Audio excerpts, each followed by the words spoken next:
Bonjour et bienvenue dans l'ivresse du moment, mon journal de lecture, les 3 derniers livres qui m'ont occupé la semaine passée.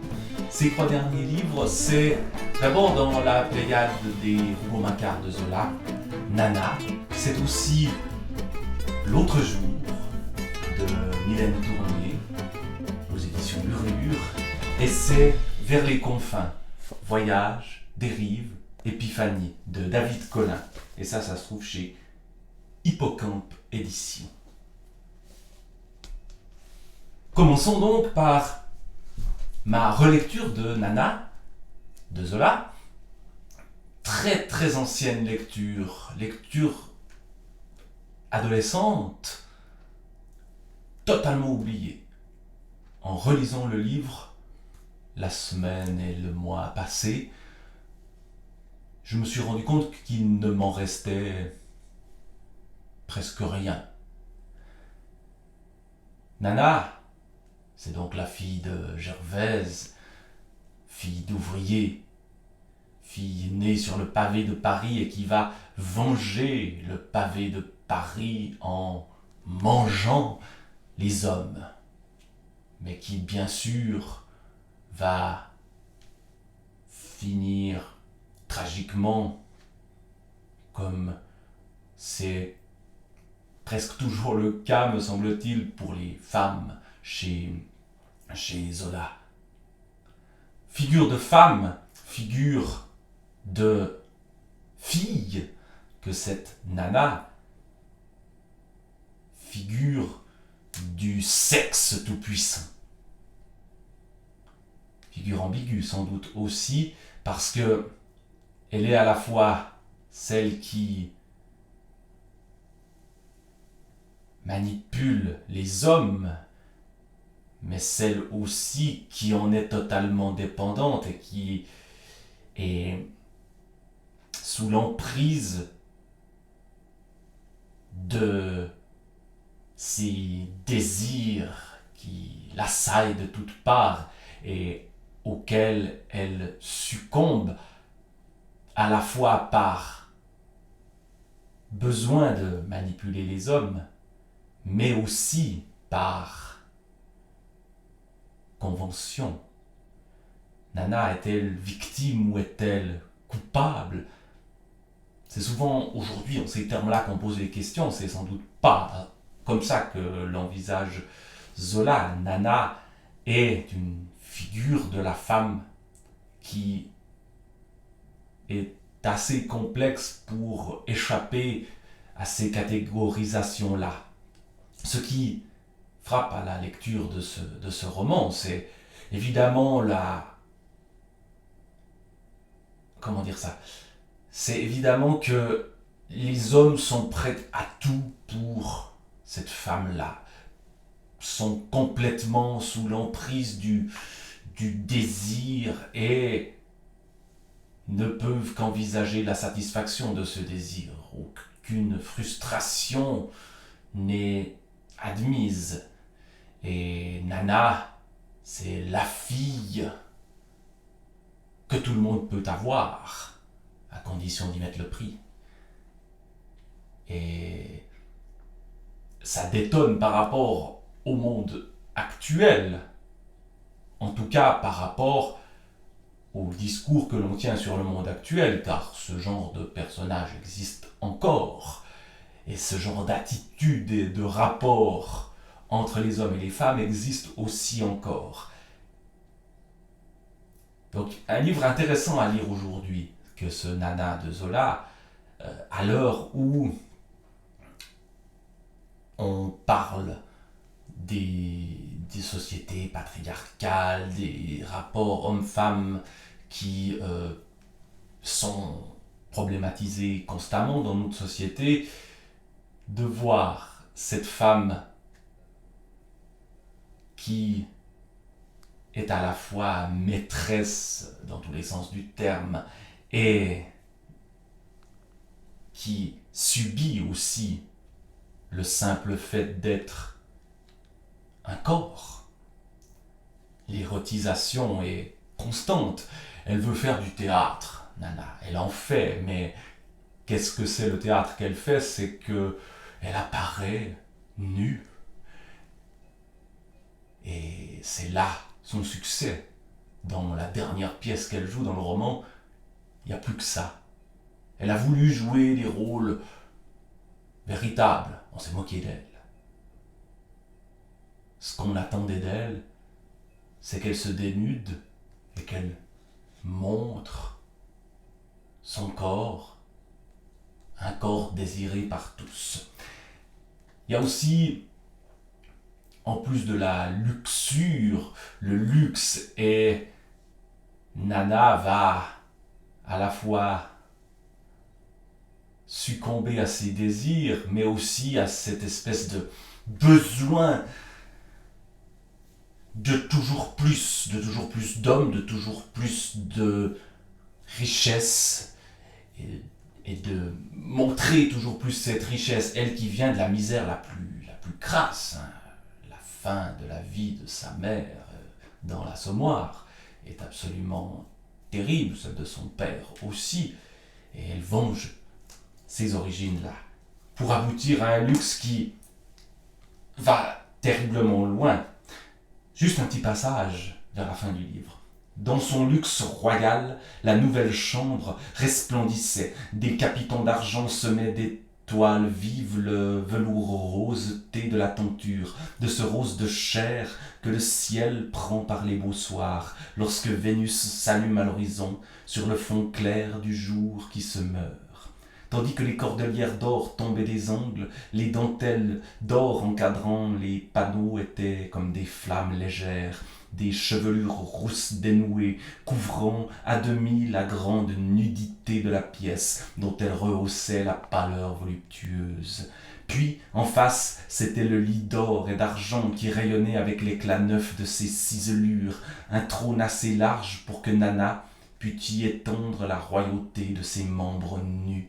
Un autel d'une richesse byzantine, digne de la toute-puissance de son sexe, et où elle l'étalait à cette heure même, découvert dans une religieuse impudeur d'idole redoutée. Et près d'elle, sous le reflet de neige de sa gorge, au milieu de ce triomphe de déesse, se vautrait une honte, une décrépitude, une ruine comique et lamentable, le marquis de Chouard en chemise. C'est le moment où son amant numéro 1, celui qui paye le plus et qui l'a fait vivre dans ce luxe-là, qui lui a fait construire ce lit extraordinaire de richesse et de volupté, découvre un vieillard minable et Kakoshim, c'est un terme qu'on emploie souvent avec le mot vieillard sans trop savoir ce qu'il veut dire, mais j'ai l'impression qu'il va bien ici. On découvre cette larve dans ce luxe, et il me semble que là, il y a quelque chose de ce roman-là qui est à la fois dégoûtant et merveilleux de luxe. De lyrisme chez Zola, il y a toujours à un moment donné une sorte d'exaltation de vie qui éclate, qui est extrêmement vivace, extrêmement foisonnante. On a ça dans la serre de la curée, on a ça dans le Paradou, dans la faute de l'abbé Mouret, on a les repas gargantuesques dans le ventre de Paris ou dans l'assommoir. On a toujours un moment où la vie éclate, et puis en plus après ça retombe, et après la misère revient et Nana finira mal. C'était donc quelques petites réflexions, il y en aurait beaucoup d'autres à donner, autour donc du Nana d'Émile Zola. Il y aurait à parler de la ville de Paris et de ses lieux de fêtes, de spectacles, les théâtres notamment, qui sont décrits avec là aussi énormément de vie, et en allant dans les coulisses, on circule dans ces lieux, interlope, où les corps se montrent dans une société où les corps auraient tendance encore à se cacher, où la pudeur de façade est importante, et là tout d'un coup le voile se déchire et l'on voit les dégueulasseries de ce monde-là. La ville, Mylène Tournier la parcourt également. Mylène Tournier, c'est quelqu'un que je connaissais surtout par les vidéos qu'elle fait sur YouTube, où on voit qu'elle parcourt la ville et où elle va imprimer sur la ville, sur les images de la ville qu'elle filme, des mots, des réflexions, des comparaisons très souvent. Je t'aime comme. Et la ville défile dans cette comparaison avec je t'aime. Ce livre ici, L'autre jour, c'est de la poésie. Ce sont des poésies, même si elles entremêlent des formes tout à fait poétiques dans leur structure, et des blocs de prose, je ne sais pas si vous voyez grand chose ici, qui sont tout aussi poétiques que la partie plus verticale de ce qu'elle écrit. Et ce sont des poèmes autour justement de la ville et de la vie, autour de thèmes, autour d'escapades de Mylène Tournier, poèmes de famille, poèmes urbains, poèmes entendus, poèmes des gens, poèmes de théâtre, poèmes ton amour, poèmes du siècle, poèmes de nuit, poèmes en Dieu, poèmes pour vivre, poèmes en silence.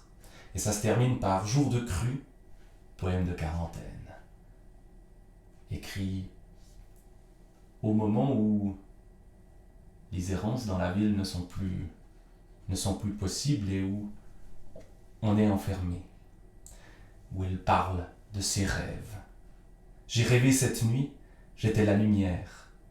Vivre, ça se passe entre deux fois de lumière. J'étais la connaissance de la lumière, mais aussi l'expérience du noir. J'étais la lumière qu'on dresse, à revenir, même sans l'appât, même après l'aumône. J'étais l'arrachement momentané des causes et conséquences, la pleine lumière gratuite, obscène. J'ai rêvé, j'étais la mécanique de la lumière, comme le visage s'élargit sous le sourire. J'étais la lumière et ses extrémités. J'ai rêvé, j'étais le premier regard levé vers elle, la première inconsistance et l'entame des réincarnations lasses de la lumière en lumière et des fleurs en fleurs.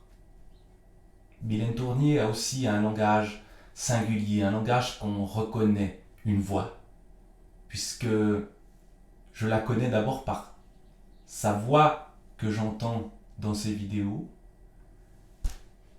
En lisant le livre, parfois, cette voix revient. J'ai rêvé, j'étais. La suppression du que ici, ou les comparaisons.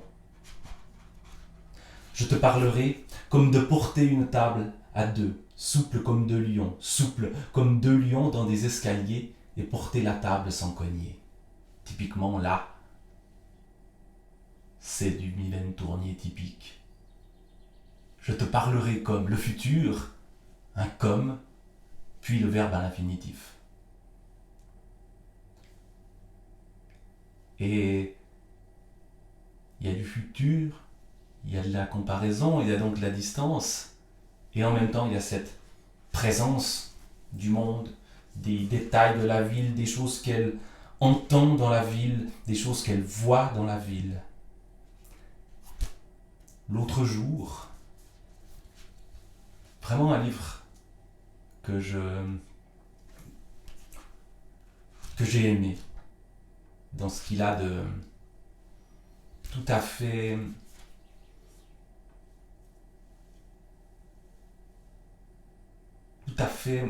parlant par rapport à la réalité dans laquelle nous vivons. C'est vraiment un livre d'aujourd'hui. Un livre qui dit ce que c'est que vivre aujourd'hui. Dernier livre, Vers les confins,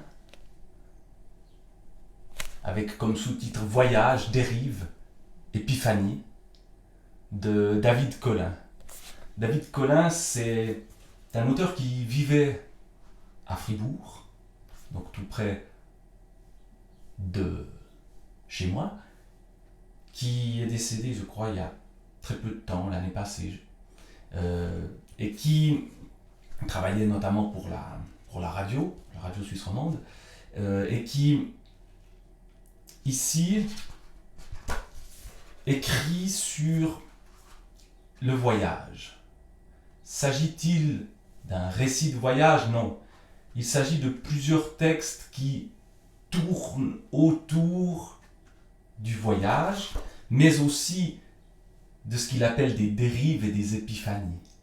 Les dérives, ça renvoie, et les épiphanies sans doute aussi, à ce que fait Mylène Tournier dans La Ville, et David Collin évoque énormément aussi ces dérives dans la ville et ces épiphanies, c'est-à-dire ces moments brefs où quelque chose a lieu. C'est un livre qui nous emmène à l'autre bout du monde, en Asie centrale, ou en Chine ou en Inde, et qui, dans la grande tradition des livres de voyage, va décrire des scènes, des personnages pittoresques, mais ça va beaucoup plus loin que ça, vers ces marchés du lointain qu'il évoque, parce qu'il y a une réflexion permanente sur qu'est-ce que voyager et qu'est-ce qu'écrire sur le voyage, et qu'est-ce qu'écrire tout court au fond, parce que tout ne se passe pas à l'autre bout du monde, par exemple à Shanghai, dans la Shanghai Library, ou à Delhi, ou à Shillong, etc. Parfois, il y a ce qui se passe ici, les allers-retours entre Paris et Fribourg, ou d'autres éléments plus généraux sur la ville, sur précisément des illuminations ou des épiphanies, des moments qui sortent de l'ordinaire, parce qu'il y a une attention liée à l'écriture qui fait qu'on sera capable de saisir ce qui, dans un moment particulier, est extraordinaire. Et notamment des réflexions sur le déjà-vu, cette impression qu'on a, fugitivement, d'avoir déjà vu, mais on ne sait plus quoi, on ne sait plus quand.